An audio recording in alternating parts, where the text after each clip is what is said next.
ప్రభునందు ప్రియులైన సహోదర సహోదరులకు యేసుక్రీస్తు వారి పేరిట వందనములు తెలియజేస్తున్నాను. మీరంతా ప్రభు కృపలో క్షేమంగా ఉన్నారని తలంచుచు ఒక అద్భుతమైన పాఠాన్ని ఈరోజు మీ కొరకు సిద్ధం చేశాను. మరొక మంచి సమయాన్ని దేవుని వాక్యమును వినుటకు ఆయన మనకు అనుగ్రహించిన దానిని బట్టి తండ్రి అయిన దేవునికి ప్రభు పేరిట వందనములు తెలియజేస్తూ ఈరోజు మనము ఒక అద్భుతమైన పాఠాన్ని పరిశోధన చేద్దాం. భూమి మీద ఉన్న మనుషులను గూర్చి పరలోకమందున్న కన్నతండ్రి కొన్ని అద్భుతమైన భావాలను ఆయన గ్రంథంలో వ్యక్తపరిచాడు. మనుషుల వలన పరలోకమందున్న దేవుడు ఎల్లప్పుడూ సంతోషించాలి. ఆదాము మొదలుకొని నేటి వరకు కోటానుకోట్లుగా అనేక మంది పిల్లలు దేవునికి కుమారులుగా ఈ భూమి మీద పుట్టుకొస్తున్నారు, జీవిస్తున్నారు, మరణిస్తున్నారు. తన పిల్లలను బట్టి దేవుడు పరలోకమందు ఆనందించగలుగుతున్నాడా?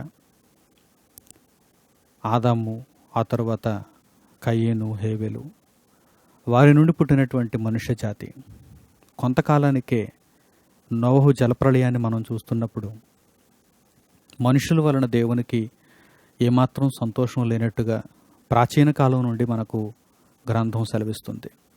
వేలాదిగా, లక్షలాదిగా, కోటానుకోట్లుగా ఉన్న మనుషుల వలన దేవునికి సంతోషం లేనప్పుడు పరలోకమందున్న ఆయన పరిస్థితి ఎలా ఉంటుందో తన గ్రంథంలో దేవుడు రాయించాడు. చాలామంది మనుషులు దేవుని మీద ఒక అపోహను కలిగి ఉంటారు. దేవునికి ఏంటండి, అనేక మంది భక్తులు ఆయా కాలాలలో వారి వారి స్థాయిని బట్టి అనేకమైన అర్పణలు ఆయన దగ్గరకు తీసుకుని వెళుతూ ఆయనను సంతోషపెడుతున్నారని, ఆయనకు ఏమాత్రం విచారం లేదని, ఆయన తన మనస్సులో ఎల్లప్పుడూ ఆనందపడుతూ ఉంటాడని దేవుని గూర్చి అపోహపడుతున్నటువంటి మనుషులందరూ కూడా ఈ పాఠాన్ని జాగ్రత్తగా వినాలి. ఒక సగటు మనిషి తన వలన దేవునికి సంతోషాన్ని ఇవ్వగలుగుతున్నాడో లేదో కూడా ఈ పాఠాన్ని బట్టి అర్థం చేసుకోవాలి, పరీక్షించుకోవాలి.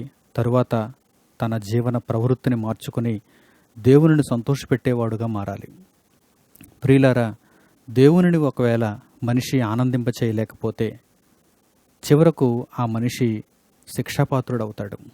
ఎందుకంటే దేవుడు లోకమును ఎంతో ప్రేమించాడు, కానీ ఆ ప్రేమకు ప్రతిఫలంగా దేవునికి ఆనందం దక్కటం లేదు, సంతోషం దక్కటం లేదు. ప్రారంభ కాలంలో ఆదాము హవ్వల దగ్గర నుండి నేటి వరకు కూడా ఎందరో మనుషులలో దేవుడు ఆనందాన్ని వెతుక్కుంటున్నాడు. కానీ చాలా తక్కువ మంది మనుషులు మాత్రమే ఆయనకు ఆనందాన్ని ఇవ్వగలుగుతున్నారు. దీనిని స్వయంగా దేవుడే తన గ్రంథంలో రాయించాడు. చాలా తక్కువ మంది మనుషులలో ఆయన ఆనందాన్ని చూస్తున్నాడు. చాలా తక్కువ మంది మనుషులలో ఆయన సంతోషపడుతున్నాడు. కానీ అనేక మంది మనుషుల విషయంలో ఆయన బాధపడుతున్నాడు. దేవుడు బాధపడుతున్నాడు అంటే దాని పర్యవసానం మరలా మనిషికే వస్తుంది. దేవుడు ఇబ్బంది పడుతున్నాడు అంటే మరలా దాని పర్యవసానం మనిషి అనుభవించవలసి వస్తుంది. దానినంతటిని ఈరోజు పరిశుద్ధ గ్రంథంలో నుండి మీకు వివరిస్తాను. ముందుగా మనుషుల ఎడల దేవుని ఆలోచనలు, దేవుని తలంపులు ఏ విధంగా ఉన్నాయో ఒక మాట ద్వారా మనం చూద్దాం. యెషయా గ్రంథము 43వ అధ్యాయము 24వ వచనాన్ని ఒకసారి చూడండి. యెషయా గ్రంథము 43వ అధ్యాయము 24వ వచనం. నా నిమిత్తము సువాసన గల లవంగపు చెక్కను నీవు రోకలిచ్చి కొనలేదు, నీ బలిపశువుల క్రొవ్వు చేత నన్ను తృప్తిపరచలేదు, సరే కదా. నీ పాపముల చేత నీవు నన్ను విసిగించితివి, నీ దోషముల చేత నన్ను ఆయాసపెట్టితివి. ఇక్కడ దేవుడు మనిషి యొక్క ప్రవర్తనను వివరిస్తున్నాడు. నీ పాపము నన్ను విసిగిస్తున్నది, నీ ప్రవర్తన నన్ను ఆయాసపెట్టుచున్నది. ప్రియులారా, ఈ మాటలు దేవుడు పలకటంలో ఎంతో ఆంతర్యం దాగి ఉంది.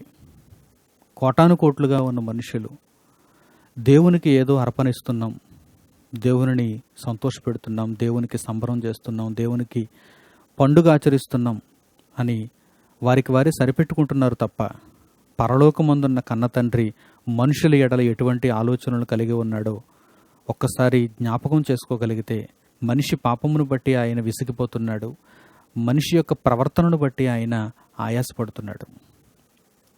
అంటే భూమి మీద ఉన్న మనుషుల యొక్క పాపములు, మనుషుల యొక్క నడవడిక, మనుషుల యొక్క ప్రవర్తన, దీనిని అంతటిని బట్టి పరలోకమందున్న దేవుడు ఇబ్బంది పడుతున్నాడని, ఆయన బాధపడుతున్నాడని, ఆయన విసిగిపోతున్నాడని మనకు అర్థమవుతుంది. విసుగు అనేటువంటి మాట, బాధ అనేటువంటి మాట భూమి మీద మనము కూడా అప్పుడప్పుడు అనుభవిస్తూ ఉంటాం. మనకు పిల్లలు ఉన్నప్పుడు, వారు మన మాట విననప్పుడు, ప్రజలు ప్రభుత్వం యొక్క మాట, పోలీసుల యొక్క మాట విననప్పుడు, అధికారుల యొక్క మాట విననప్పుడు, ఉద్యోగస్తులు తమ యజమాని యొక్క మాట విననప్పుడు, పనివారు తమ యజమాని యొక్క మాట విననప్పుడు యజమానులు విసిగిపోతూ ఉంటారు, బాధపడుతూ ఉంటారు. వీటన్నిటిని మీరు ఆలోచనలోనికి తీసుకోగలిగితే, ఒక వ్యక్తి బాధపడుతున్నప్పుడు, ఒక వ్యక్తి విసిగిపోతున్నప్పుడు అతడు ఏ విధమైన మనస్తత్వంతో ఉంటాడో మీరు ఆలోచన చేసుకోవాలి. పరలోకమందున్న కన్నతండ్రి కూడా మనుషుల ఎడల ఇదే భావంతో ఉన్నాడు. మనిషి యొక్క పాపమును బట్టి ఆయన చాలా చింతిస్తున్నాడు. మనిషి యొక్క పాపమును బట్టి ఆయన చాలా విసిగిపోతున్నాడు. మనిషి యొక్క ప్రవర్తనను బట్టి ఆయన ఆయాసపడుతున్నాడు. ప్రియులారా, ఇటువంటి పరిస్థితులలో మనిషి భూమి మీద కనిపిస్తున్నప్పుడు పరమందున్న తండ్రి ఎటువంటి నిర్ణయం తీసుకోవాలి? ఆయన ఎల్లప్పుడూ మనిషి యొక్క పాపమును బట్టి విసిగిపోతూనే ఉండాలా? ఆయన ప్రతిసారి మనిషి యొక్క ప్రవర్తనను బట్టి ఆయాసపడుతూనే ఉండాలా? లేదు. ఆయన కూడా ఒకానొక రోజున ఒకానొక నిర్ణయం తీసుకుంటాడు. ఆ నిర్ణయం చాలా కఠినమైనదిగా ఉంటుంది. ఆ నిర్ణయం చాలా భయంకరంగా ఉంటుంది. ఆ నిర్ణయాన్ని ఆయన తీసుకొనక మునుపు ఆయన చూపే సహనం దీర్ఘశాంతముగా పిలువబడింది. మనిషి ఎన్నోసార్లు తప్పటడుగులు వేస్తున్నా, మనిషి ఎన్నోసార్లు దేవునిని బాధ పెడుతున్నా, మనిషి యొక్క ప్రవర్తన వలన దేవుడు విసిగి ఆయాసపడుతున్నా, ఇంకనూ మనిషికి తన యొక్క ప్రవర్తన ఫలము తన మీదకి రాకపోవటానికి కారణం ఏంటంటే దేవుడు దీర్ఘశాంతంతో ఉన్నాడు. దీర్ఘశాంతమునకు కూడా ఒకానొక ముగింపు ఉంటుంది. దీర్ఘశాంతం ఎల్లకాలం అలాగే ఉండిపోదు కదా. కొంత సమయాన్ని దేవుడు నిర్ణయించి మనిషికి కొంత ఆయుష్కాలాన్ని ఇచ్చి మనిషిని ఈ ప్రకృతిలో జీవింపచేస్తూ తన గ్రంథాన్ని చదువుతాడని, తన మాటలను తన నీతిమంతుల చేత పలికిస్తున్నప్పుడు ఆయన మాటలను వింటాడని మనిషికి కొంత సమయం ఇచ్చి దీర్ఘశాంతమును ఆయన పాటిస్తున్నాడు. ఈ దీర్ఘశాంతమునకు కూడా ఒకానొక రోజు ముగింపు దేవుడు పలకబోతున్నాడు. ఆ ముగింపును గూర్చి ఆయన వ్రాయించిన మాటలను మనం చూస్తే, నేను మనుషుల ప్రవర్తనను బట్టి ఆయాసపడ్డాను, కానీ ఒకానొక రోజున ఈ ఆయాసానికి ముగింపు ఉంటుంది. నేను మనిషి యొక్క పాపమును బట్టి నేను విసిగిపోయాను, కానీ ఈ విసుగు కూడా ఒకానొక రోజున ముగింపు ఉంటుంది అని దేవుడు తెలియజేస్తున్నాడు. మేము దేవుణ్ణి ఎక్కడ ఆయాస పెట్టామండి, మేము దేవుణ్ణి ఎక్కడ విసిగించామండి అని ఒకవేళ మనుషులు అనుకుంటే, మనిషి యొక్క ప్రవర్తనను బట్టి ఆయన విసిగిపోతున్నాడని ఆయన సెలవిస్తున్నాడు కదా. మనిషి యొక్క పాపమును బట్టి ఆయన విసిగిపోతున్నాడని ఆయన తెలియజేశాడు కదా. మనుషులు ఈ విధంగా అడుగుతారని దేవుడు ముందుగానే వ్రాయిస్తూ, మనిషి దేని వలన ఆయనను ఆయాసపెడుతున్నాడో కూడా దేవుడు తెలియజేశాడు. మలాకీ గ్రంథంలో 2వ అధ్యాయం 17వ వచనంలో ఆ మాటలు మనకు కనిపిస్తాయి. మలాకీ గ్రంథము 2వ అధ్యాయము 17వ వచనం, మీ మాటల చేత మీరు యెహోవాను ఆయాసపెట్టుచు దేని చేత ఆయనను ఆయాసపెట్టుచున్నామని మీరు అడుగుచున్నారే. దుర్మార్గులు యెహోవా దృష్టికి మంచివారు, వారి యందు ఆయన సంతోషపడును, లేక న్యాయకర్తయగు దేవుడు ఏమైనని చెప్పుకొనుట చేతనే మీరు ఆయనను ఆయాసపెట్టుచున్నారు.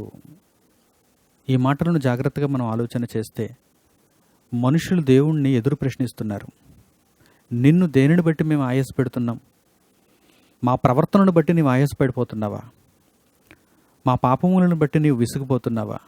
దేనిని బట్టి నువ్వు విసిగిపోతున్నావు, దేనిని బట్టి నువ్వు ఆయాసపడుతున్నావని మనుషులు దేవునిని తిరిగి ఎదురు ప్రశ్నిస్తే దేవుడు వారికి సమాధానాన్ని చెబుతున్నాడు. ఏమని చెబుతున్నాడో తెలుసా? మీరు మీ మాటల వలన నన్ను ఆయాసపెడుతున్నారు. మీరు మీ ప్రవర్తన అనగా మీ నడవడిక వలన నన్ను ఆయాసపెడుతున్నారు. మీ మాటలు ఎలా ఉన్నాయి? దుర్మార్గులు యెహోవా దృష్టికి మంచివారా? ఆయన వారి యందు సంతోషపడతాడా? న్యాయకర్తయగు యెహోవా ఏమాయనని మీరు అనుకుంటున్నారా? చూసారా, మీ మాటల వలన మీరు దేవునిని ఆయాస పెడుతున్నారు. మీ మాటల వలన మీరు దేవునిని దుఃఖపెడుతున్నారు. ఇటువంటి పరిస్థితులలో దేవుడు దీర్ఘశాంతమును చూపించి మనుషుల యొక్క మాటలను బట్టి ఆయన నొప్పింపబడుతూ, మనుషుల యొక్క ప్రవర్తనను బట్టి ఆయన ఆయాసపడుతూ, దుఃఖిస్తూ, దీర్ఘశాంతము చేత ఆయన ఓర్మిని చూపిస్తూ ఒకానొక రోజును నిర్ణయించాడు, ఒకానొక కాలమును నిర్ణయించాడు. ఆ కాలం ఏమిటి అంటే శిక్షాకాలం. ఆ కాలము దేవుడు మనుషుల ఎడల పగ తీర్చుకునే కాలం. ఎందుకు దేవుడు మనుషుల ఎడల పగ తీర్చుకోవాలనుకుంటున్నాడు? ఎందుకు దేవుడు మనిషిని సంహరించాలనుకుంటున్నాడు? ఎందుకు దేవుడు మనిషిని పాతాళానికి పంపించాలనుకుంటున్నాడు? దీనిని మనం జాగ్రత్తగా దేవుని గ్రంథంలో పరిశీలన చేస్తే మనిషి అంతకు మునుపటి కాలంలో దేవునిని ఎంతో ఆయాస పెట్టాడని, దేవునిని ఎంతో ఇబ్బంది పెట్టాడని మనకు అర్థమవుతుంది. కారణం లేకుండా దేవుడు ఏ ఒక్కరిని శిక్షించడు. ఒక బలమైన కారణాన్ని బట్టి దేవుడు మనిషిని శిక్షిస్తున్నాడు, మనిషి మీదికి శిక్షావిధిని రప్పిస్తున్నాడు. యెషయా గ్రంథంలో దీనికి సంబంధించిన అద్భుతమైనటువంటి వివరణ దేవుడిస్తున్నాడు. యెషయా గ్రంథము 1వ అధ్యాయము 24వ వచనాన్ని జాగ్రత్తగా చూడండి. యెషయా గ్రంథము 1వ అధ్యాయము 24వ వచనం. కావున ప్రభువును ఇశ్రాయేలు యొక్క బలిష్ఠుడును సైన్యములకు అధిపతియునగు యెహోవా ఇలాగున అనుకొనుచున్నాడు, ఆహా, నా శత్రువులను గూర్చి నేనెకను ఆయాసపడను, నా విరోధుల మీద నేను పగ తీర్చుకొందును. సైన్యములకు అధిపతియగు యెహోవా ఇలాగూ అనుకొనుచున్నాడు. ఏమనుకుంటున్నాడు ఆయన? ఆహా, నా శత్రువులను గూర్చి నేను ఇకను ఆయాసపడను, నేను వారి మీద పగ తీర్చుకొందును. అంటే దేవుడు మనిషిని బట్టి పడుతున్నటువంటి వేదనకు, మనిషిని బట్టి పడుతున్నటువంటి ఇబ్బందికి, మనిషిని బట్టి పడుతున్నటువంటి ఆయాసమునకు కూడా ఒకానొక ముగింపు ఉంటుంది. ఇక నేను మనిషి ప్రవర్తనను బట్టి ఆయాసపడేది లేదు. మనిషికి ఇచ్చిన కాలం అయిపోయింది. మనిషి ఎడల నేను చూపిన దీర్ఘశాంతం ముగింపబడింది. ఇక మీదట నేను చేయాల్సింది ఏంటంటే శిక్షావిధిని అమలు చేయటమే. అందుకే ఇక్కడ అద్భుతమైన మాట ఆయన తెలియజేస్తున్నాడు. ఏంటంటే, మీరు నన్ను ఆయాస పెట్టినంత కాలం ఆయాస పెట్టారు, మీరు నన్ను దుఃఖింపజేసినంత కాలం దుఃఖింపజేశారు. ఇక మీదట మీ కొరకు ఎదురు చూస్తున్నది ఏంటో తెలుసా? శిక్షావిధి. శిక్ష మీ కొరకు ఎదురు చూస్తుంది. అందుకే ఆయన ఏమంటున్నాడంటే, నా శత్రువులను గూర్చి నేను ఇక ఆయాసపడను, నా శత్రువుల మీద నేను ఇప్పుడు పగ తీర్చుకుంటానంటున్నాడు దేవుడు. అంటే సర్వమానవాళి ఇప్పటి వరకు దేవుని గూర్చిన అవగాహన లేకుండా, దేవునిని మనిషి తన ప్రవర్తన చేత ఇబ్బంది పెడుతున్నాడనే ఆలోచన లేకుండా, దేవుని మనస్సును తెలుసుకోకుండా ఇంకా వారి యొక్క ప్రవర్తనను వారు కొనసాగించుకుంటూ ముందుకు వెళ్ళిపోతున్నటువంటి పరిస్థితుల్లో ప్రపంచమంతటికీ దేవుడు ఒక చిట్ట చివరి పిలుపును అనుగ్రహిస్తున్నాడు. అదేమిటంటే, మీరు నన్ను ఆయాస పెడుతున్నారు, సరే, నేను పగ తీర్చుకోవటం ప్రారంభించానంటే మీ యొక్క జాడ భూమి మీద కనిపించదు, మీ యొక్క ఉనికి ఈ భూమి మీద కనిపించదు. కనుక ఈ మాటలను వింటున్నటువంటి ప్రతి ఒక్కరూ బహుజాగ్రత్తను కలిగి ఉండాలి. మీరు దేవునిని ఆయాస పెట్టువారిగా ఉన్నారా? దేవుడు మీకు ఇచ్చిన కాలమును, దీర్ఘశాంతమును ఎరుగక దేవుని యొక్క ఉగ్రతకు పాత్రులయ్యేందుకు దేవుని యొక్క ప్రేమను మీరు తెలుసుకోకుండా బ్రతుకుతున్నారా? అయితే కన్నులు తెరుచుకోండి. అయితే ఆయన యొక్క చిట్ట చివరి పిలుపును గ్రహించండి. ఆయన ఏమంటున్నాడంటే, నేను ఆయాసపడినంత కాలం ఆయాసపడుతున్నాను. ఎందుకంటే దీర్ఘశాంతం, ఎందుకంటే కృపాకాలం, ఎందుకంటే నేను మనుషులను నా కుమారుని ద్వారా క్షమించే కాలం. కానీ దీనికి కూడా ఒకానొక ముగింపు ఉంటుంది. ఆ ముగింపు శిక్షతో కూడినదిగా ఉంటుంది. నేను ఇకను ఆయాసపడను, నేను నా శత్రువుల మీద పగ తీర్చుకొందును. దీర్ఘశాంతమును ఆయన చూపిస్తున్నప్పుడు, నా కుమారులారా నా వైపు తిరగండి అంటున్నాడు. ఆయన పగను తీర్చుకుని వేళను ఆయన ఏమంటున్నాడంటే, నా శత్రువులారా మీ మీద నా పగ తీర్చుకుందని అంటున్నాడు.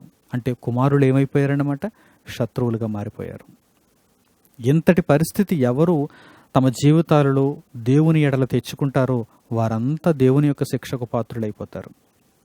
అలా కాకుండా సర్వకాలము నేను దేవునికి కుమారుడుగానే బ్రతకాలి, ఎల్లకాలము నేను దేవునికి జ్యేష్ఠ కుమారునిగా జీవించాలి, నిత్యత్వంలో నేను అడుగు పెట్టాలని ఆలోచించే వారంతా మాత్రం దేవుని యొక్క క్షేమానికి, దేవుని యొక్క కటాక్షమునకు పాత్రులవుతారు.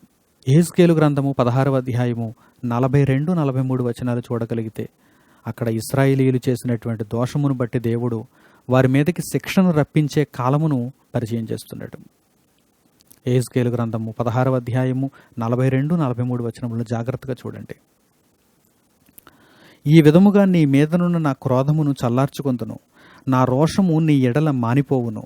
ఇకను ఆయాసపడకుండా నేను శాంతము తెచ్చుకొందును. నీ యవ్వన దినములను తలంచుకొనక వీటన్నింటి చేత నీవు నన్ను విసిగించితివి గనుక నీవు చేసియున్న హేయక్రియలన్నిటికంటేను ఎక్కువైన క్రామకృత్యములను నీవు జరిగించకుండునట్లు నీ ప్రవర్తనను బట్టి నేను నీకు శిక్ష విధింతును. ఇదే ప్రభువు యెహోవా వాక్కు. చూసారా, ఇశ్రాయేలీయులకు దేవుడు శిక్షను విధించబోతున్నాడు. ఇశ్రాయేలీయులు తాను ఏర్పరచుకున్న ప్రజలే, కానీ వారికి దేవుడు శిక్షను విధించే కాలం ఎందుకు వచ్చింది అంటే, అనేక పర్యాయములు దేవుడు చూపించిన దీర్ఘశాంత కాలం అంతటిని వారు దుర్వినియోగపరుచుకున్నారు.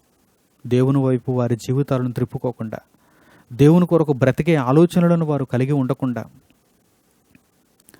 వారు దేవునిని విసిగించారు. వారి పాపము చేత, వారి ప్రవర్తన చేత దేవునిని బహు విసిగించారు, బహు ఆయాసపరిచారు. అట్టి పరిస్థితులలో చిట్ట చివరి శిక్షాకాలానికి వచ్చిన తర్వాత దేవుడు ఏమంటున్నాడు తెలుసా? నేను శిక్షను విధించబోయే కాలం ఆసన్నమైంది అంటున్నాడు. నేను శిక్షను విధించబోయే కాలం ఆసన్నమైంది. ప్రవక్తల ద్వారా ఈ విషయాలను ఇశ్రాయేలీయులకు ఆయన తెలియజేస్తున్నాడు. నీవు ఒక వ్యభిచారిని వలె మారిపోయావు. దేవునితో ఉండకుండా, దేవుని ఇష్టాన్ని నెరవేర్చకుండా, దేవుని గూర్చి సమాజానికి సర్వలోకమునకు ప్రకటించకుండా, నీ ఇష్టాన్ని నెరవేర్చుకున్నట్టుకు దేవుణ్ణి అడ్డు పెట్టుకోవాలనే ఆలోచనతో నీవు ఉన్నావు గనక ఓ ఇశ్రాయేలు, నీ శిక్షాకాలం సమీపించింది అంటున్నాడు ఆయన. నీకు శిక్ష అమలు జరగటం ప్రారంభమైందంటే నేను విసిగిపోవటం ఆగిపోయినట్టే అంటున్నాడు ఆయన. నీకు శిక్ష అమలు జరగడం ప్రారంభమైందంటే నేను విసుగు చెందడం ఆగిపోయినట్టే. అంటే దేవుడు మనిషిని బట్టి ఎంతకాలము ఎప్పటి వరకు విసుగు చెందుతాడన్నమాట. మనిషి దేవుడు చూపిస్తున్న దీర్ఘశాంత కాలంలో ఉన్నప్పుడు మాత్రమే మనిషిని బట్టి దేవుడు ఆయాసపడుతూ ఉంటాడు, మనిషిని బట్టి దేవుడు దుఃఖిస్తూ ఉంటాడు, విచారపడుతూ ఉంటాడు. అయితే మనిషికి ఒకానొక సమయాన్ని దేవుడు నిర్ణయిస్తున్నాడు, ఒకానొక కాలాన్ని ఆయన నిర్ణయిస్తున్నాడు. ఇంతకీ ఏమిటా కాలం? ఆయన ఆయాసము తీరిపోయే కాలం, ఆయన దుఃఖము సమాప్తమయ్యే కాలం, మనిషి శిక్షలోనికి వెళ్ళిపోయే కాలం, మనిషి నాశనమయ్యే కాలం. అంటే దేవుని దీర్ఘశాంత కాలం ముగింపబడిందంటే మనిషి శిక్షలోనికి వెళ్ళిపోతాడు, మనిషి శిక్షను అనుభవిస్తాడు. ప్రియులారా, ఇశ్రాయేలీయుల ద్వారా దేవుడు సర్వప్రపంచానికి తెలియజేయాలనుకుంటున్నటువంటి అద్భుతమైనటువంటి సంగతి ఇది. నేను ఓర్చుకున్నంతకాలం ఓర్చుకుంటాను, నేను దీర్ఘశాంతం చూపినంతకాలం చూపిస్తాను.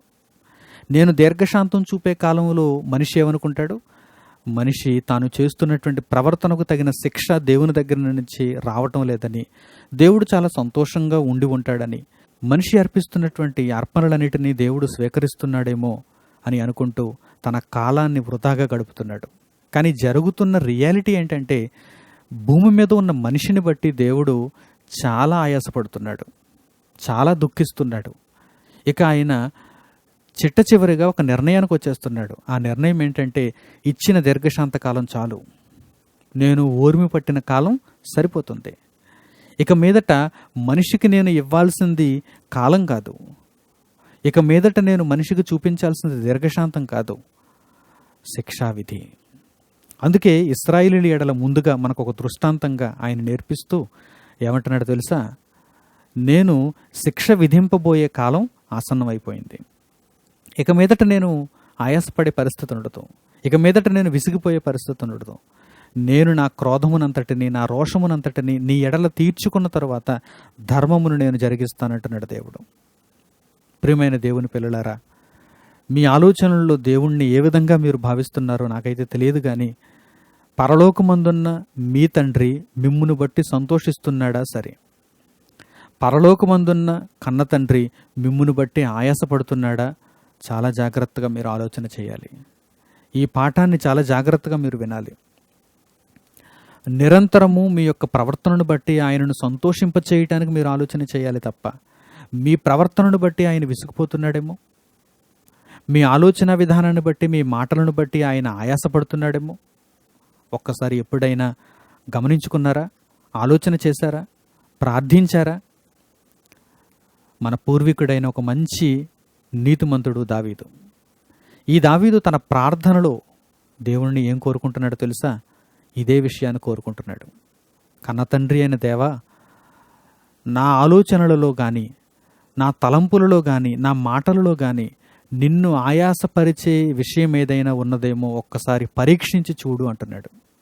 ఒకవేళ అలాంటిది ఏదైనా ఉంటే నన్ను వెంటనే సరిచేయని దేవుడిని అడుగుతున్నాడు. అలా అడగగలిగిన భక్తి జీవితాలు ఈరోజు ఎందరి మనుషుల్లో మనకు కనిపిస్తున్నాయి చెప్పండి? ఎవరికి వారే నా ప్రవర్తన దేవుని దృష్టికి మంచిదే కాబోలు అనుకుంటున్నారు. నా మాట దేవుని దృష్టికి అంగీకారయోగ్యమే కాబోలనుకుంటున్నారు.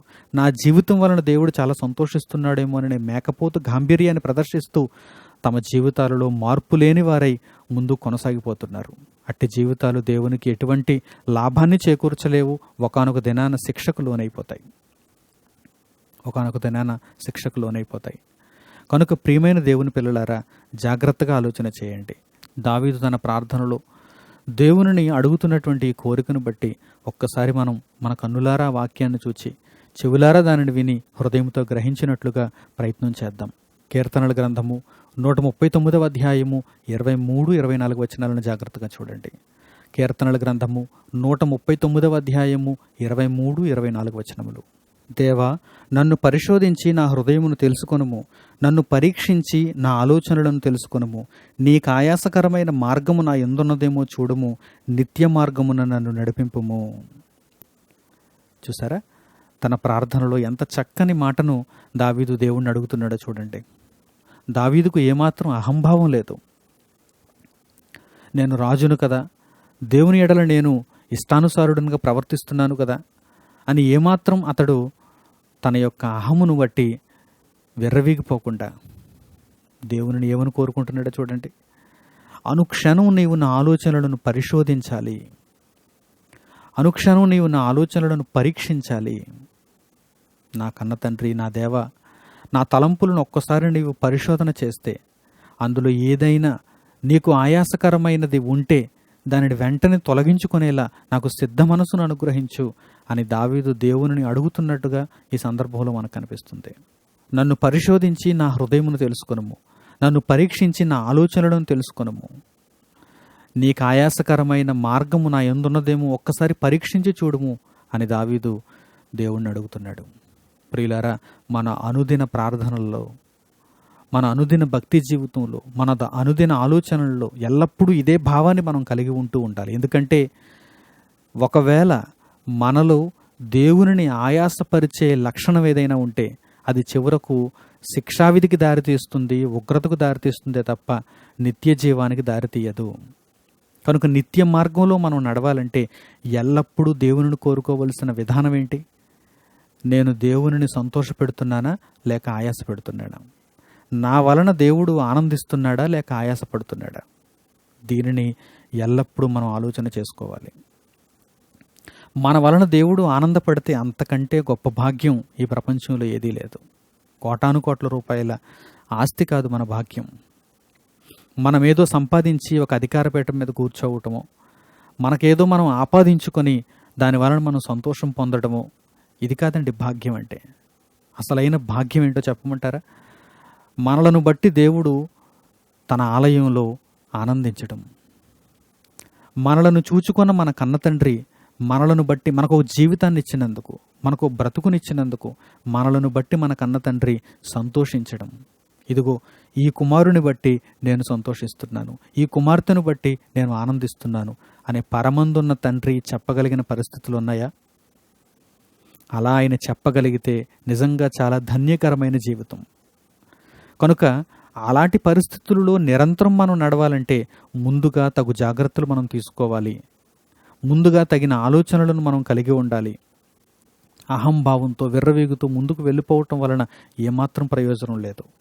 దావీదు వలె ఎల్లప్పుడూ దేవునిని అడుగుతూ ఉండాలి. దేవా, నా ఆలోచనలను నీవు పరీక్షించి నీవు నన్ను పరిశోధించు.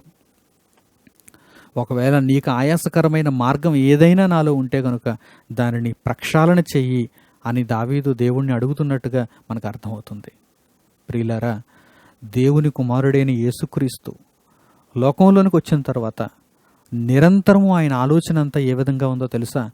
నేను దేవుణ్ణి ఆనందింపచేస్తున్నానా, లేక నా వలన దేవుడు ఆయాసపడుతున్నాడా? ఈ భావన ప్రతి నీతిమంతునిలో ఉంటుంది. అందుకే దేవుని కుమారుడైన యేసుక్రీస్తులో మనకు కనిపిస్తుంది. దేవుని కుమారుడుగా ఈ భూమి మీద అడుగుపెట్టిన తర్వాత ప్రతి నిత్యము ఆయన ఆలోచన విధానం అంతా ఈ విధంగానే ఉంది. నేను మొదట ఎవరిని సంతోషపెట్టాలి? నేను మొదట ఎవరిని ఆనందింపచేయాలి? అసలు నేను భూమి మీదకి ఎందుకు వచ్చాను? కన్న తల్లి మరియ గర్భంలో పరిశుద్ధాత్మ వలన ఎందుకు ప్రవేశపెట్టబడ్డాను? దావీదు గోత్రమందు ఎందుకు నేను లెక్కింపబడ్డాను? నజరేతు వానిగా ఎందుకు పిలువబడుతున్నాను? ఎందుకు ఎందుకు ఎందుకు అని ప్రశ్నించుకుంటున్నప్పుడు ప్రతి దానికి సమాధానం ఒక్కటే, దేవునిని ఆనందింపచేయటానికి. నేను ధరించుకున్న శరీరం వలన సుఖాన్ని అనుభవించటానికి నేను ఈ లోకంలోనికి వచ్చినట్టయితే గనుక దేవుణ్ణి నేను దుఃఖ పెడతాను కదా, దేవుని నేను బాధ పెడతాను కదా. అట్టివాడనుగా నేను ఉండకూడదనే ఆలోచనతో ప్రతి క్షణం దేవుని కుమారుడిని యేసుక్రీస్తు ప్రతి ఒక్కరికి మార్గదర్శిగా కనిపిస్తున్నాడు. తన 12 ఏళ్ల ప్రాయంలో కూడా యెరూషలేములో పండుగ ఆచరించడానికి తన తల్లిదండ్రులతో పాటు వెళ్ళినటువంటి యేసుక్రీస్తు అతి చిన్న వయసులో నేను నా తండ్రి పనుల మీద ఉండవలెనని మీరు ఎరుగరా అని మాట్లాడుతూ తండ్రి పనులను చేస్తూ అందరికీ ఆశ్చర్యాన్ని కలిగించాడు. ముఖ్యంగా కన్న తల్లిదండ్రులకు ఆశ్చర్యాన్ని కలిగించాడు. ఎందుకు ఆశ్చర్యం కలుగుతుంది? ఎందుకు చూచిన వారందరూ అబ్బురపడుతున్నారు? అవును, మానవ జాతికి ఒక విషయం అర్థం కాకుండా పోయింది. ఈ భూమి మీదకి ఒక మనిషి వచ్చిన తర్వాత ప్రాథమికంగా చేయవలసినటువంటి కార్యక్రమం ఏంటంటే దేవునిని ఆనందింపచేయటం. దీనిని మరిచిపోయిన మనిషి జాతికి మాట చెప్పగానే ఆశ్చర్యం కలుగుతుంది.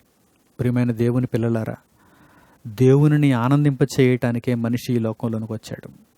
యేసుక్రీస్తు వారు బాప్తిస్మం తీసుకుంటున్నప్పుడు తండ్రి అయిన దేవుడు పలుకుతున్నటువంటి మాటలు, పరలోకంలో నుండి ఒక స్వరం బయలుదేరి, ఇదిగో ఈయన నా ప్రియకుమారుడు, ఈయన యందు నేను ఆనందించుచున్నాను, ఈయన మాట వినుడి.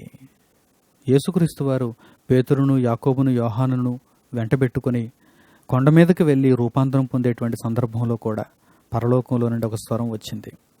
ఇదిగో ఈయన నా ప్రియకుమారుడు, ఈయన యందు నేను ఆనందించుచున్నాను, అన్ని విషయములలో ఈయన మాట వినుడి అనేటువంటి ఒక స్వరం అక్కడ ఉన్నటువంటి పేతురు, యాకోబు, యోహానులు విన్నారు. అందుకే పేతురు తాను వ్రాసినటువంటి పత్రికల్లో 2వ పత్రికలో 1వ అధ్యాయం 16 నుండి 19 వచనాలలో ఈ మాటలను జ్ఞాపకం చేసుకుంటున్నాడు. ఆయనను గూర్చిన సాక్ష్యం మహాదివ్య మహిమ నుండి మేము విన్నాము. ఆ సాక్ష్యం ఏంటి? ఇదిగో ఈయన నా ప్రియకుమారుడు, ఈయన యందు నేను ఆనందించుచున్నాను, ఈయన మాట వినండి. ప్రభువైన యేసుక్రీస్తు మాట మనం వినాలి. ఎందుకు వినాలి? ఆయన పరలోకమందున్న తండ్రిని అనునిత్యము ఆనందింపజేశాడు. అసలు భూమి మీదకి మనిషిని పంపించినప్పుడు మనిషి వలన దేవుడు సంతోషపడతాడు అని చెప్పాలంటే యేసుక్రీస్తు వలన సంతోషపడ్డాడు, పరిపూర్ణముగా సంతోషపడ్డాడు. అంతటి ఆనందం ఏ మనిషిలోనూ దేవునికి దక్కలేదు. చాలా అద్భుతంగా యేసుక్రీస్తు తన జీవితమును దేవునికి అర్పించాడు. ప్రియులారా, యేసుక్రీస్తును పోలిన వారై, యేసుక్రీస్తును ధరించుకున్న వారై ఆయన వలె మీరు పరలోకమందున్న తండ్రిని ఆనందింపచేస్తే మీరు ఆయన ప్రేమ ఫలమునకు పాత్రులవుతారు. ఆయన అనుగ్రహించే నిత్య జీవమునకు మీరు వారసులవుతారు. లేదా ఒకవేళ అలా కాదా, మీ ప్రవర్తన మీదే అని మీరు వెళ్ళిపోతారా? మీ ఇష్టానుసారంగా మీరు ప్రవర్తించడానికి మీరు ఆలోచన చేస్తారా? అయితే దేవుని దీర్ఘశాంతం ఎంతో కాలం ఉండదు. దేవుని దీర్ఘశాంతానికి కూడా ఒకానొక ముగింపు ఉంటుంది. ఆ ముగింపును గూర్చి దేవుడు ఏమంటున్నాడంటే శిక్షను విధిస్తాను అంటున్నాడు. ఆ శిక్షకు మీరు పాత్రులు కాకుండా ఉండాలంటే దేవుని చిత్తానుసారముగా మీరు నడుచుకోవటం అలవాటు చేసుకోవాలి. ప్రతి నిత్యము దేవునిని మీ ప్రార్థనలో అడగాలి. దేవునిని ఆయాస పెట్టేవారుగా ఉన్నారా, లేక ఆనందపరిచేవారుగా ఉన్నారా? మిమ్మును మీరు ఎల్లప్పుడూ పరీక్షించుకుంటూ ఉండాలి. మీ మాట వలన, మీ ఆలోచన వలన, మీ క్రియ వలన ఎల్లప్పుడూ దేవుడు సంతోషించే విధంగా ఉండాలి. ఆ తర్వాతే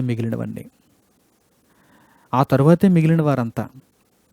ఎవరిని గూర్చో మీరు మోమాటపడి దేవుణ్ణి సంతోషపెట్టడం మానేస్తే, లేక దేనికో బందీలుగా మీరు మారిపోయి దేవునిని ఆనందింపచేయకుండా మీ ప్రవర్తన వలన దేవునిని ఆయాస పెట్టేవారుగా మీరు మారిపోతే శిక్ష మీ కొరకు ఎదురు చూస్తుంది.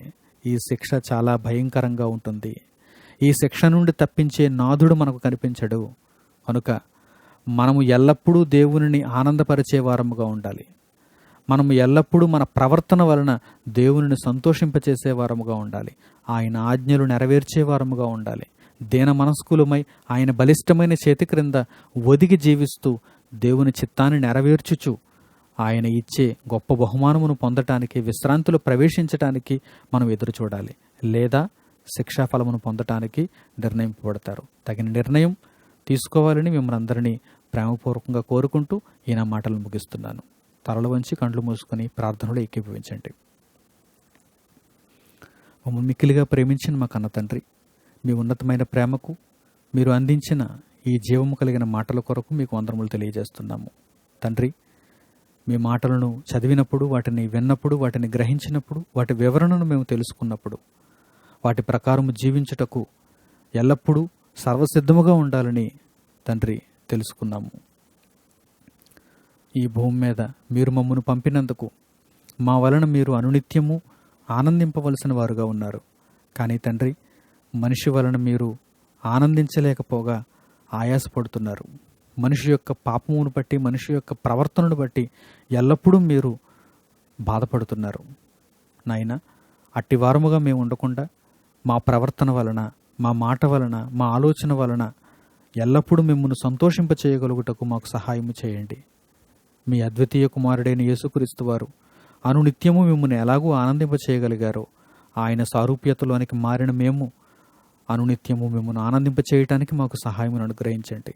దావీదు వలె నిరంతరము తండ్రి మా ఆలోచనలను, మా యొక్క ప్రవర్తనను మీ సన్నిధిలో పరీక్షించుకుంటూ, మీ చేత పరీక్షింప చేసుకుంటూ, ఒకవేళ మా యందు మీకు ఆయాసకరమైన మార్గం ఏదైనా ఉంటే దానిని సరిచేసి మమ్మను మీ మార్గంలో నడిపించమని మిమ్మల్ని కోరుకుంటున్నాం. మీ పిల్లలందరికీ తగిన సహాయము మీరు అనుగ్రహించి, ఏ ఒక్కరూ మీ శిక్షావిధికి పాత్రలు కాకుండా తండ్రి మిమ్మను ఆయాసపరిచేవారుగా ఉండకుండా మీ చిత్తాన్ని నెరవేర్చేవారుగా, మిమ్మల్ని ఆనందింపచేసి తండ్రి మీరు అనుగ్రహించే విశ్రాంతి ఫలమును పొందగలుగుటకు తగిన అర్హులుగా వారు మారగలుగుటకు తగిన సహాయమును తండ్రి వారికి దయచేయమని కోరుకుంటూ, మంచి నిర్ణయం తీసుకునగలుగుటకు వారికి మీ కృపను అనుగ్రహించమని వేడుకుంటూ, మా ప్రార్థన మనవులను మీ కుమారుడైన యేసుక్రీస్తు వారి నామము ద్వారా మేము అడుగుచున్నాము తండ్రి. ఆమేన్. అందరికి వందనములు. సెలవు.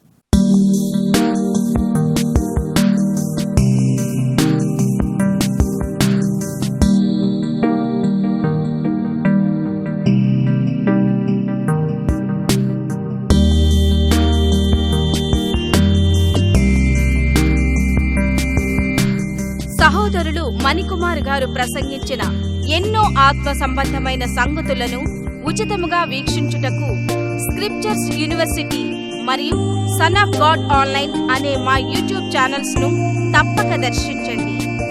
మా సమాచారమును ఎప్పటికప్పుడు తెలుసుకుని ఆత్మీయాభివృద్ధి నొందవలనంటే స్క్రిప్చర్స్ యూనివర్సిటీ మరియు సన్ ఆఫ్ గాడ్ ఆన్లైన్ అనే మా యూట్యూబ్ ఛానల్స్ ను సబ్స్క్రైబ్ చేసుకోండి. సత్వర నోటిఫికేషన్ల కొరకు సబ్స్క్రైబ్ బటన్ ప్రక్కనే ఉన్న బెల్ సింబల్ ను క్లిక్ చేయండి. ధన్యవాదములు.